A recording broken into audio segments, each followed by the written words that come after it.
Hi there. The reason I'm doing this video is because I know there's a million people around the world who are like me, who look good on the outside or good enough and have accomplished things in their lives, but have actually had a struggle for a long time with some sort of mental illness or lack of real mental wellness. I have struggled on and off with depression and anxiety for my whole life. I think the first episode I had of depression, I was 12 years old. My mother almost died. She was my whole family at the time. And so it was a situational thing, but I think it went deeper than that. And I remember having fears earlier than that.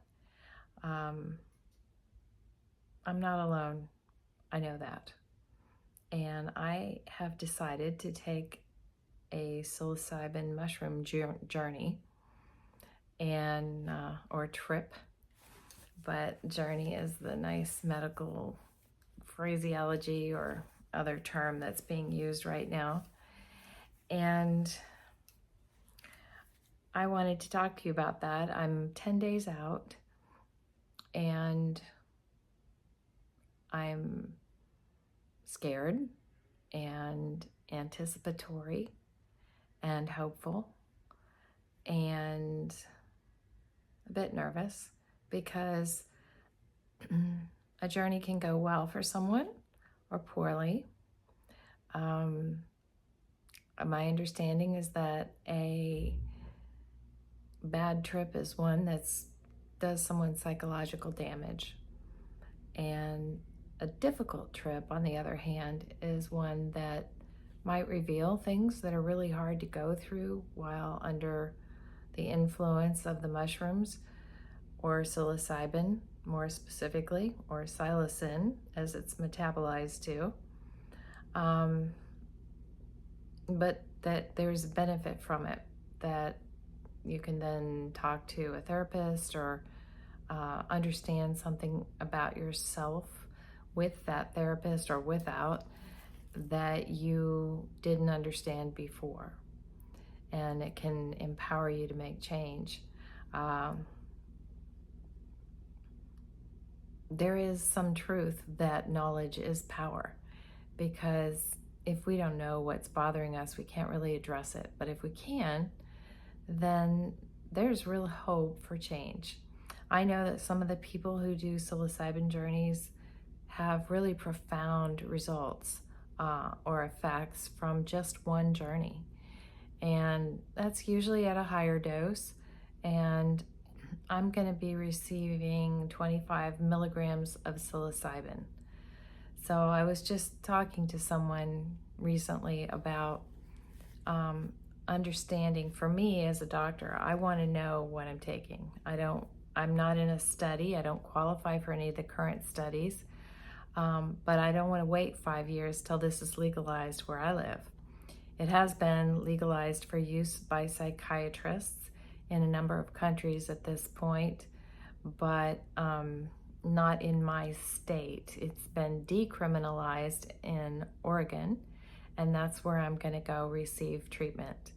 And it's not just on the street where I don't really know what I'm taking or how much, because what I was explaining to someone earlier is that you can have the same even genus and species of mushroom that you're taking as last time, say, but they're not necessarily as potent as the last one, or they could be more potent. And potency is just about the effect in the body. And so in other words, you could have 5 grams of mushrooms, and one might have a certain milligram content of psilocybin, but 5 grams of a different batch of those mushrooms, of that type of mushroom, might have less or more psilocybin. So what they're doing in Oregon is they send your psilocybin batch of mushrooms to a lab and analyze, in these mushrooms, here's how much psilocybin there is. So when I go get my dose, I'm actually getting a certificate that tells me what the lab analysis of these mushrooms were that I'm receiving. And I will know exactly that I'm getting a predetermined dose of the mushrooms.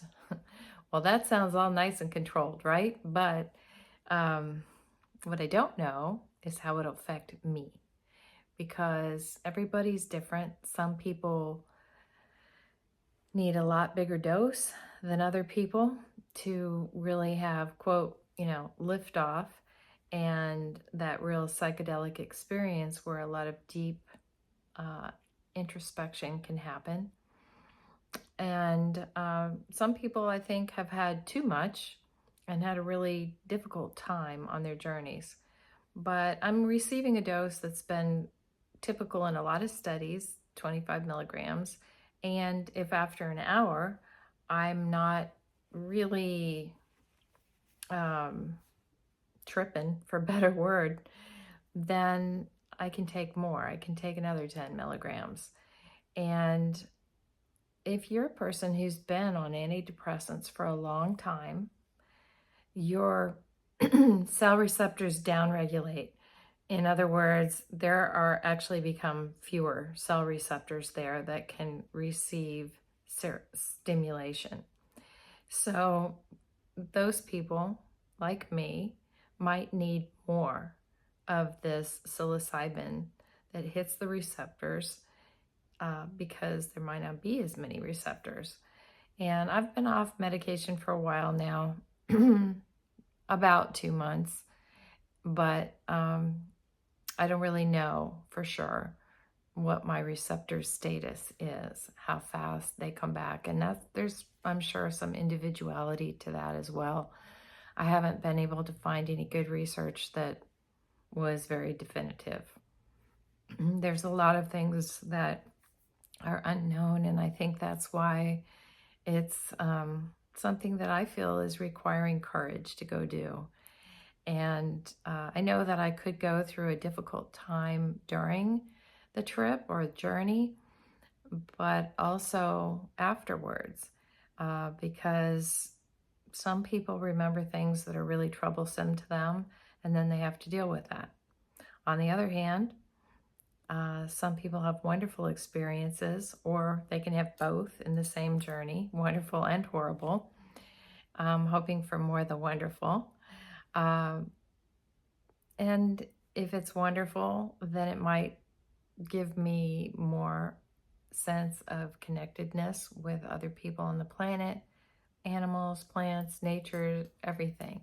And that part sounds wonderful. That possibility sounds wonderful to me. And I think it's worth the risk of going through some difficult stuff, since maybe I'll have a really great experience. And maybe it will help me get rid of some heaviness that I've wanted to get rid of my whole life. So I want to be part of the experimental group that is getting more serious and more calculated about going toward this experience. In other words, knowing what the dose is and setting intentions to go into it that are thought about and carefully decided upon. And I know that even if I set intentions, which I have, that they may not come up for me during my journey. And I hope that they do, but they may not. And other things may come up instead. I talked to someone recently who said it was nothing like what she expected. So that's great. I mean, it's hard to know what's gonna happen. We don't. But I want to share that on this day, 10 days before I go in, I'm sober.